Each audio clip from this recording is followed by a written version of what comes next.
Thank you for staying with STL Live. I'm Sarah Bernard, and my guest is author Nile Ramsbottom. We've been talking about his leadership book, written right here in St. Louis, for St. Louisans, but for everybody who's in business today, or entrepreneurs, or leaders in our community. Correct. So let's go back and talk a little bit about the timeline of your business life. Tell us about that.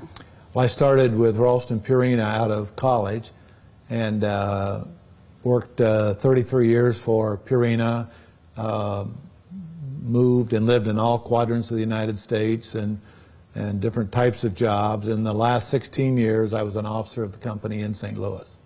Mm-hmm. And then what happened? Then on a corporate takeover, company that bought us out decided they wanted to divest of Purina after 1 year. But just before they did that, they decided to fire all the officers of the company, and I happened to be the oldest one at the time, but I was 55, so I was suddenly fired. They fired all of us in 48 hours. Wow. Did you see that coming? No, not at all. So after all these years, decades with the same company that had become your family, then all of a sudden everything changed. It did. How did you feel? Were you able to go back to that confidence that you had all these years and know that there was an opportunity here?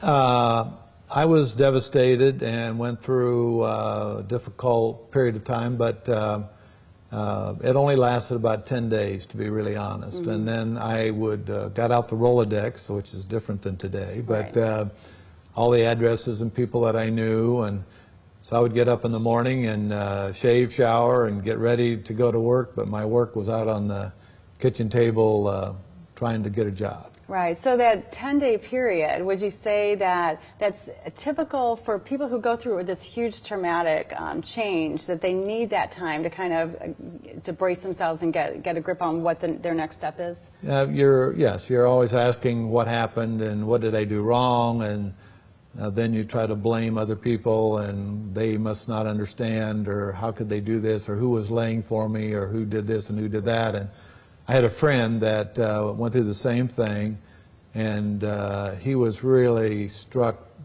for probably 2 years. His life was really difficult because he kept looking for the scapegoat or some reason. Right. So if you can pull up your boots and start making those phone calls and take control, maybe you can make change. I thought my job was to get a job. Yeah. Yeah, exactly. So then what happened after those 10 days? You started making phone calls. I did get a job eventually. Took 6 months, but I did get a job eventually at 1/3 of the salary I was making. So I think there's a little lesson there to not be afraid to start over. Yeah. And I went to work for a company that needed a lot of help in a lot of different areas, running a feed division and soybean processing plant and selling dairy products and all of those things. And I knew how to do all that from my Purina background. And then we had a biodiesel, or they call it a methyl ester facility. And so they said, you've done a good job with these other things. What can you do with this? And so that's where you ended up. Yes. Until your retirement. Yes.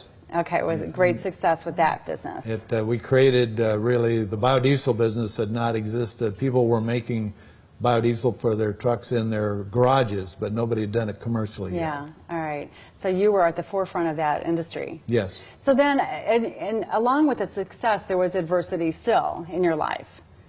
Yes, and as you mentioned earlier, we did take that company eventually, going public with it, listed on NASDAQ, but along the way, there were not only being fired at 55, but going through a difficult divorce. There was cancer, prostate cancer, 4 detached retinas, all requiring surgery, and abdominal surgery on the small intestine. So there's a lot of setbacks that occurred while all that was going on. Yeah, but you're still out riding your horse, right? Still out riding the horse now. So we never forget our first love, right? Yeah, that's correct. Very good. Well, Nile, thank you so much. And the book's available. People can order the book and Amazon.com and MissouriLife.com. Yeah, and it's a great read. It's an easy read and full of really great life lessons as well. Well, thank you. So Prepare for Leadership, From Midwest Farm Boy to Times Square, is available for purchase online. And as Nile told us, visit shopMissouriLife.com to pick up your copy, and stay tuned still to STL Live. We'll be back with more after this.